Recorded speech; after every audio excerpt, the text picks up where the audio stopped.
할렐루야. 할렐루야. 주님이 말씀하신다. 아버지가 제 안에 계시고 제가 아버지 안에 있듯이 모두 하나가 되게 하소서. 아버지가 저를 보내셨다는 것을 세상에 믿게 하소서. 할렐루야. 주님께서 여러분과 함께 또한 사제의 영과 함께 요한이 전한 거룩한 복음입니다. 주님 영광 받으소서. 그때 예수님께서 하늘을 향하여 눈을 들어 기도하셨다. 거룩하신 아버지, 저는 이들만이 아니라 이들의 말을 듣고 저를 믿는 이들을 위해서도 빕니다. 그들이 모두 하나가 되게 해주십시오. 아버지께서 제 안에 계시고 제가 아버지 안에 있듯이 그들도 우리 안에 있게 해주십시오. 그리하여 아버지께서 저를 보내셨다는 것을 세상이 믿게 하십시오. 아버지께서 저에게 주신 영광을 저도 그들에게 주었습니다. 우리가 하나인 것처럼 그들도 하나가 되게 하려는 것입니다. 저는 그들 안에 있고 아버지께서는 제 안에 계십니다. 이는 그들이 완전히 하나가 되게 하려는 것입니다. 그리고 아버지께서는 저를 보내시고 또 저를 사랑하셨듯이 그들도 사랑하셨다는 것을 세상이 알게 하려는 것입니다. 아버지께서 저에게 주신 이들도 제가 있는 곳에 저와 함께 있게 되기를 바랍니다. 세상 창조 이전부터 아버지께서 저를 사랑하시어 저에게 주신 영광을 그들도 보게 되기를 바랍니다. 의로우신 아버지, 세상은 아버지를 알지 못하였지만 저는 아버지를 알고 있었습니다. 그들도 아버지께서 저를 보내셨다는 것을 알게 되었습니다.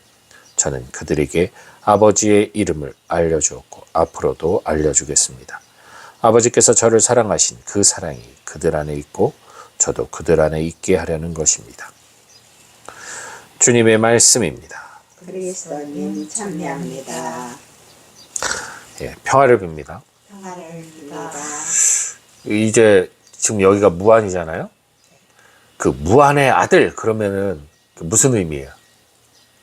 저는 무안의 아들입니다. 그러면 그럼 그 사람이 무안에서 태어나서 무안을 위해서 이렇게 많은 공헌을 하는 그런 분인데 그런 어떤 좀 그날 그 지역의 평택의 아들 그러면 이제 제가 뭔가 큰 일을 했을 때 어제 이렇게 지나갔을 때 무안의 아들 누구 뭐 미국 변호사 뭐 봤잖아요. 그런 것처럼 그 지역을 대표하는 어떠한 얼굴같이 됐을 때 또 그거 말고도 저는 김씨 집안 사람입니다. 뭐 유씨 집안 사람입니다. 뭐 이렇게 말을 하는 거 그 이제 물론 그거는 내가 그 집안의 간판은 아니지만 어쨌든 내가 바로 그 집안 사람이다. 그 집안의 아들이다. 김씨 집안 28대에서 뭐 35세에서 뭐 이런 것들이 나오는 게 어떤 뿌리를 증명하고 또 그 집안의 어떤 일원임을 강조할 때 그렇게 얘기를 하죠. 오늘 독서 말씀 아까 읽으셨을 때 사도 바오로가 뭐라고 그랬어요? 바리사이의 아들. 그죠? 마치 이게 바리사이 사두가이를 그 당시에 정치 집단이에요. 사두가이가 이제 로마에 이렇게 좀 뭐라 그럴까 친로마였던 약간은 좀 보수적인 그 사제 집단, 그 여당이라고 치면 바리사이는 이제 평신도 집단으로 야당이었단 말이에요. 흔히 말하는. 그러니까 나는 야당 사람입니다. 딱 이렇게 말을 하니까 사두가이랑 바리사이들이 싸움이 일어나죠. 원래 싫었는데 그 말을 듣는 순간 바리사이는 역시 이 사람 맞아. 이 사람 말이 틀린 게 없는데 막 하면서 옹호를 하죠. 참 신기해요. 생면 모르는 사람도 저도 가다가 유씨라고 그러면 어디 유씨예요? 그랬다가 기계 유씨라고 그러면은 왠지 나랑 아무 상관도 없어도 저 사람 우리 집안 사람 그러면서 무슨 돌림이십니까? 그래서 내 이쪽이면 모른 척하고 어쨌든 그러한 우리가 어찌 보면 그런 것들이 좀 있어요. 근데 가만히 생각해 보면 예수님은 또 누구의 아들이라고 그랬어요? 하나님의 아들. 당신이 언제 당신 하나님의 아들이라고 했어요? 그 다윗의 그래서 예수님이 당신 스스로를 뭐라고 그랬냐고요? 하늘에서 다윗의 하늘에서 왔다고. 힌트, 개신교에서는 인자라고 합니다. 인자. 사람의 아들. 사람의 아들.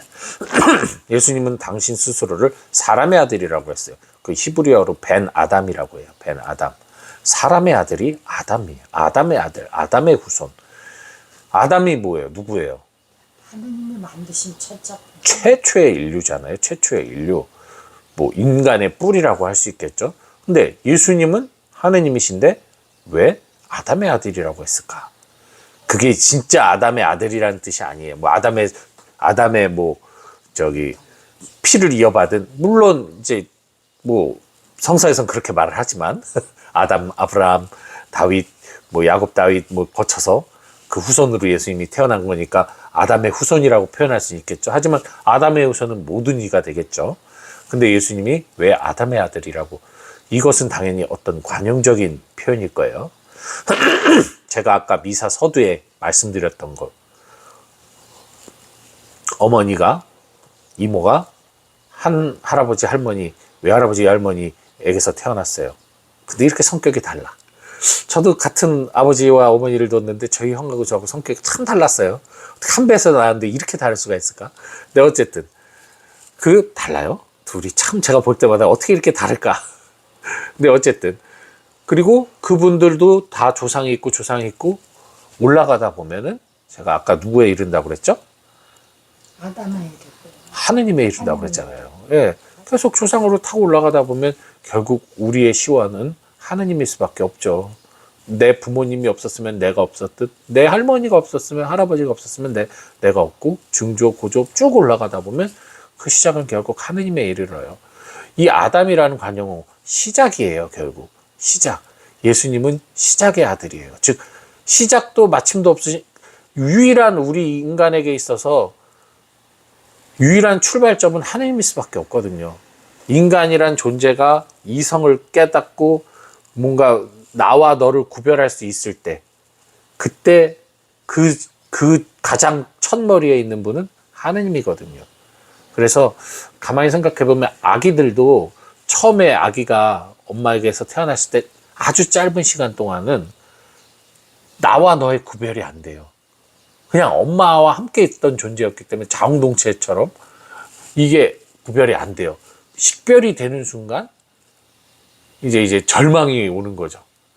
이제 피투된 존재라는 걸 본능적으로 깨닫게 된다고 합니다. 본능적으로 이제 나는 떨어져 나가서 혼자가 되는구나. 예, 그래서 그렇게 서럽게 우나 봐요. 어쨌든 그리고 나서 나 너 구별이 안 되다가 이제 그때부터 나와 너의 식별이 되면서부터 이제 자기 표현을 하기 시작을 하는 거예요. 그래서 그냥 애기 갓 태어났을 땐 그냥 이러고 있잖아요. 뭐 아무것도 없잖아요. 근데 그 이후부터는 감정 표현들이 나오기 시작하잖아요. 식별이 되기 시작한다는 거죠. 어쨌든 우리가 그 식별이 되면서부터는 분명히 나를 있게 한 존재가 있음을 무의식적으로 인식하기 시작을 하는 거죠. 이 벤 아담이라고 불리는 사람의 아들이라고 예수님이 스스로 당신을 칭의하신 것은 단순히 예수님이 그냥 한 인간이었다라는 것을 의미하는 것이 아니라, 기침하셔도 돼요. 여기 잘 안 들어가요. 단순히 당신이 한 인간이었다는 것을 표현하려고 하는 게 아니라 하느님이신데 참으로 사람을 창조하신 분이시고 바로 당신이 바로 그 사람의 주인이라는 것을 명백하게 드러내는 표현이라고, 관용적인 표현이라고 보시면 돼요. 아담으로부터 시작되는 인류의 그 모든 과정 안에 하느님이 함께 하셨음을 의미하는 거죠. 그래서 예수님이 신이시면서도 스스로를 사람으로 표현하신 거예요. 그것도 태초의 사람부터 내려오는 같은, 함께하는, 즉 하느님이 언제나 우리와 함께 하셨다라는 것을 명확하게 설명해 주시는 겁니다. 예. 사실 사람들은 내가 기왕이면 더 높고 귀한 이의 아들이고 싶어요. 그러니까 신의 아들이라고 표현하고, 우리 여기 이단 종교 보면 다 자기가 신의 아들이고, 뭐 나는 마리아의 딸이고, 뭐 예수의 아들이고, 뭐 하느님의 아들이고, 그렇게 표현을 하지 굳이 누가 내가 아는 사람의 아들이고 싶어요? 게다가 우리는 아담이 어떤 죄를 졌는지 알잖아요. 솔직히 죄라고 해봤자 그 선악과 따먹은 딸랑 하나긴 한데 그 이후로 죄를 진 건 없는데, 어쨌든 그 하나로 인해서 신라권, 예, 했죠. 그 한 번 어겼잖아. 하느님 용서하시는 분인데 그거 한 번 어겼다고 벌을 주셨을까? 이제 그런 생각해보면 사실 이것은 새 아담인 예수가 오게 하기 위한 하느님의 원대한 긴 장기 프로젝트의 일원이었을 뿐이에요. 인간이 그런 자유의지를 줬을 때 그러한 행동을 할 수 있으리라는 건 충분히 예견이 될 수밖에 없었던 일이었고, 어쨌든 그래서 저희는 이 예수님께서 참으로 하느님이시며 참으로 사람으로 오셨다는 것, 그 첫 번째 우리가 알고 있는 그 믿음과 더불어 하느님이 언제나 우리와 처음부터 지금까지 항상 함께 계시다는 것. 그래서 예수님께서 그 유명한 누구의 아들이라고 안 하고 그저 아담의 아들, 에녹의 아들이라고도 표현해. 그 사람의 아들이 히브리어로 두 종류가 있는데 아담의 아들이라고 표현하기도 하고 에녹의 아들이라고 표현하기도 하는데, 어쨌든 이 너무나 일반적인 이의 아들, 평범한 이로, 심지어 그 예수란 뜻 단어 자체도 얼마나 평범해요. 그 수많은 사람들이 썼던 여호수아, 예수와 예수, 너무나 평범한 이름을 사용하셨죠. 그만큼 하느님은 특출난, 훌륭한, 대단한 누구의 아들이 아니라, 누구의 하느님이 아니라 바로 우리 같은 평범한 모든 이의 하느님이심을 역설적으로 드러내는 것이 아닌가 싶습니다. 26절, 오늘 요한복음 17장 26절에 보면 저는 그들에게 아버지의 이름을 알려주었고 앞으로도 알려주겠습니다 라고 했어요. 아버지의 이름이 뭐예요 그럼? 아버지는 하느님인데 예수님이 언제 나의 아버지의 이름은 누구다 라고 성경에 말씀을 하셨었나요? 그러니까 아니, 우리 아버지의 이름을 뭐라고 알려준 적이 없잖아요. 아버지의 이름이 거룩. 근데 물론 이 당시에 사람들은 야후와 그 아드나이라고 아버지 하느님의 이름을 그렇게 불렀어요. 아드나이, 나의 주님. 왜냐면 여흐와는 이 너무 귀한 이름이라 내 입으로 더러운 입으로 말 못한다고 해서 그 단어를 대신해서 고개 부분 가면 인사하고 아드나이, 나의 주님이란 단어를 썼는데, 예수님이 다 알고 있는 그 이름을 알려주었을까요?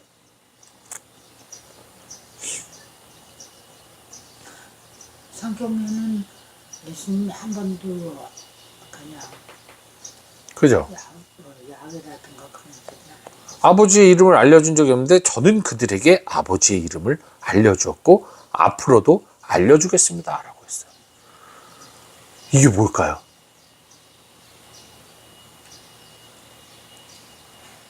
그러니까 이렇게 우리가 하느님의 자녀잖아요. 근데 어떤 사람의 아들도 마찬가지지만 자기 아버지 이름 모르면 안 되잖아요. 그래 가르쳐 주셨겠지. 그러니까 그 이름 뭐냐고. 스스로 계신 하느님 아버지. 네. 근데 야외 스스로 계시면 하느님 아버지를 이 사람들이 몰랐냐고. 다 알았잖아. 이스라엘 사람들은 야훼가 나는 스스로 있는 자 그라고 예수 하느님이 말씀하셨고 당신 이름을 표현하셨는데 사람들이 그래서 몰라요? 그 이름 다 아는데 뭘 예수님이 이름을 또 알려주셨을까? 아버지로만 자, 요한복음을 가만히 보세요. 요한복음의 핵심은 뭐예요? 요한복음은 말씀이 사람이 되셔서 우리가 안 우리를 되게 가운데 그래. 두시고 우리를 구원하셨다. 자, 예수님은 하느님의 말씀의 역할이에요. 이 입의 역할을 하셨어. 말씀의 역할을 하셨어. 창조주이신 하느님과 그 창조주이신 하느님의 명령에 순종하는 말씀의 역할을 하신 성자 예수. 자, 예수란다는 그 이름은 평범한 이름이라고 얘기했어요. 자, 하느님의 이름은 평범함이에요. 하느님의 이름은 일상 속의 사랑의 나눔입니다.